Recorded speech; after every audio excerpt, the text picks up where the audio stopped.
Hello everyone, and welcome to another News Coolum video and another site review.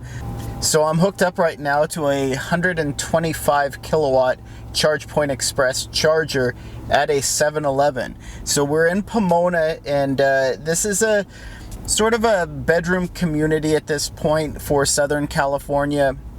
If any of you have gone to the LA County Fair, it's typically out here in Pomona. Whereas in what would be considered the Inland Empire.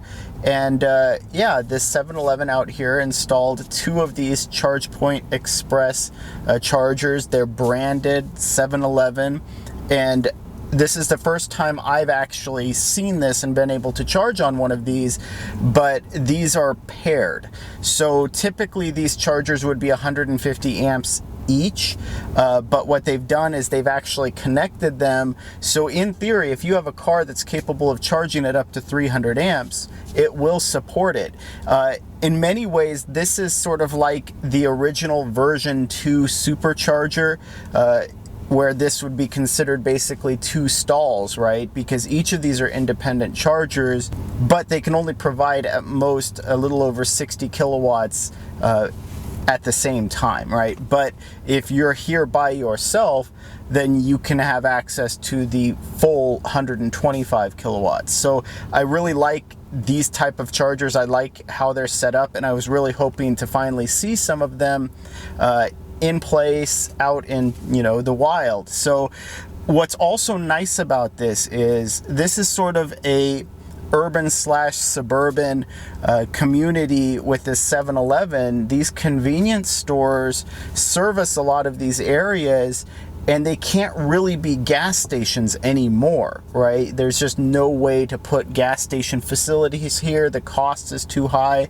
So I'm really most excited about the concept that all of these 7-Elevens, where they're serving these sort of urban communities, they can't help fuel gas cars, but guess what? They provide a gas station of sorts for electric vehicle owners who live in the area. Now, again, though, this is a bedroom community, so the likelihood that people need to rely on this rather than charging at home is low, but it's still great to have that option. And this is close enough to the freeway to support long distance travel, so it's not a total loss either way.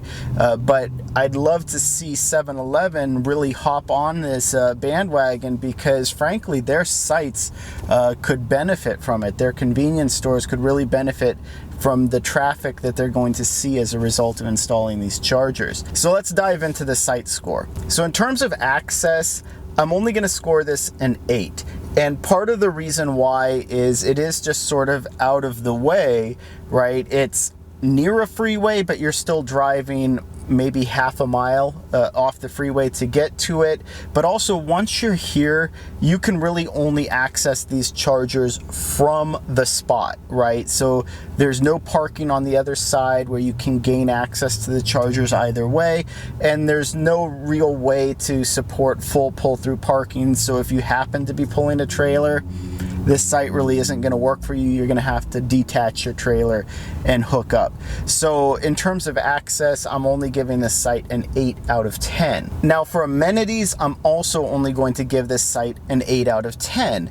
And the reason for that is, yes, you have access to basically convenience store type services, the type of services that you'd most commonly see at a gas station. But again, 7-Eleven really isn't supporting gas station type services anymore.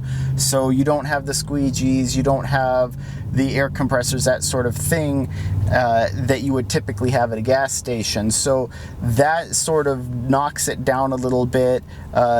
Also, there's no solar canopy, there's no covering here, so you're out in the open. You know, maybe this will incentivize 7-Eleven to start covering their parking lots with solar panels. The store benefits, all of their customers benefit, and now there's a direct use for that power with these chargers. So because it's missing some of those elements, there's no sit-down restaurant here, there's nothing like that, you're stuck really just with the convenience store services. So it's only getting an 8 out of 10 for amenities. So So in terms of site concentration, I'm only giving this a score of 4 out of 10.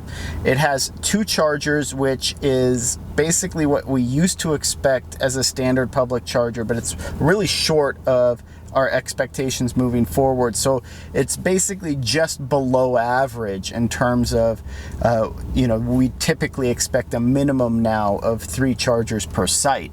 So it's just a little below average. I'd like to see a site like this have at least 4 chargers, even though this is a small parking lot and it's serving a kind of small enclave. I would still like to see more than just 2 chargers per site. Even these sort of city type gas stations, you'll see at least 4 to 6 to 8 gas pumps. So it makes sense to me that you'd want to see at least 4 to 6 chargers at a site like this. For site concentration, I'm only giving it a 4 out of 10. Now for location, again, this isn't the most important. Most people in Pomona are going to have access to charging at home. However, I used to live in Pomona and I could barely charge my Volt at home because the wiring was so old. A lot of the homes here are nearing 100 years old and the wiring just isn't necessarily in place, and you don't always, even if you have off-street parking with a garage, sometimes you can't actually charge up an electric vehicle. So having this as an option for these types of communities is important. But that being said, there are a bunch of chargers in this area, so this is just more adding to the robustness of the public charging infrastructure. It's not really adding a crucial charging point that didn't exist before.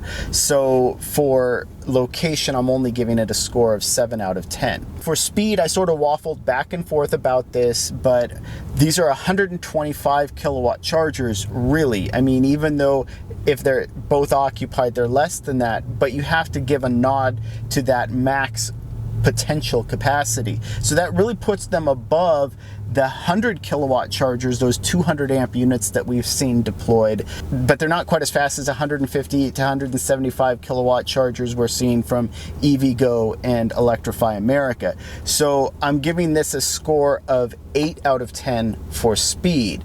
That's way above average, but not quite to the upper echelon of those much faster chargers that we currently see deployed. So I think 8 out of 10 is a very fair score in terms of speed for this site.